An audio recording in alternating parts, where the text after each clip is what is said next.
Welcome back to the Nintendo Wiretap. My name is Amiibo Jason, and on today's episode, we are taking a look at a data mine that might have uncovered some brand new Nintendo Switch news. So, without further ado, let's take a look.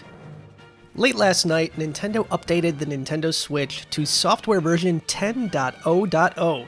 Yes, it's a big update, a nice round number, and usually when this kind of thing happens, we get some pretty big news. And on this update, we got some pretty big things. We got, obviously, some new characters that you can set your avatar as from Animal Crossing New Horizons. Nintendo added some new features that let you add the ability to transfer software data between the system memory and the SD card, which I absolutely love. And the biggest thing is it added updates so you could do some really cool things with your controllers, like mapping buttons.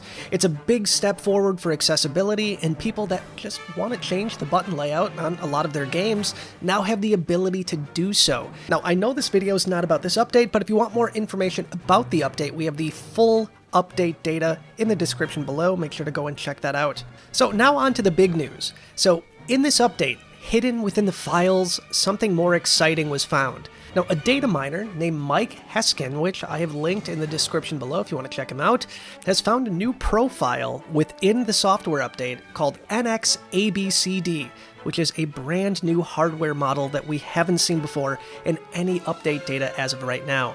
Now, according to Mike, there's also evidence of a secondary display being added to this model as well, kind of like the Nintendo DS or maybe something like the Wii U. Now, if I had to put my money on this, I would imagine Nintendo is going to possibly introduce some sort of functionality for the Nintendo Switch Lite that would let it act as a controller for a docked Nintendo Switch, which is something I think would be absolutely amazing. If you have a Switch Lite and you have a Switch and you want to see your inventory on the screen when you're playing on the big screen, this would be a really cool option for that, but at this point, all of this is just speculation. All we really have at this point is a new hardware model that was found in the software update and some additional information from the data mine. Now, hopefully we're going to get information on this pretty soon, but Nintendo did mention a while back that it has no plans to release a new Switch model in 2020. So either A, that's misdirection, or B, this is not going to be coming out until 2021, but only time is going to tell on this one, guys. Stay tuned to Nintendo Wire for more details, and once again, if you want more information on both of the stories we covered, you can find those in the description down below. Now, to close things out, I kind of want to just mention one more thing.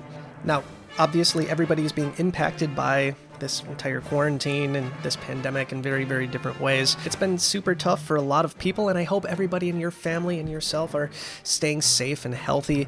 Unfortunately, this is a very, very serious time that we're living in, and one of the impacts of that was yesterday, a very famous voice actor named Rick May, you might know him as the voice of Star Fox 64's Peppy Hare, he even voiced Andross, has died due to this really terrible virus. And really, it's one of these things that just makes it hit home even more for Nintendo fans. This guy has been in the video game industry for some time. He's voiced many, many amazing characters, including the voice of the soldier in the very, very popular game Team Fortress 2.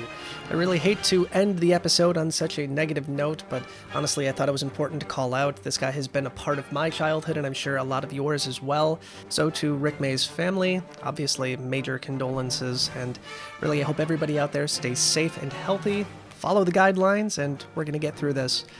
And that's going to wrap up tonight's episode of the Nintendo Wiretap. I'll be back with yet another episode, but as always, until then, stay wired in. Bye, guys.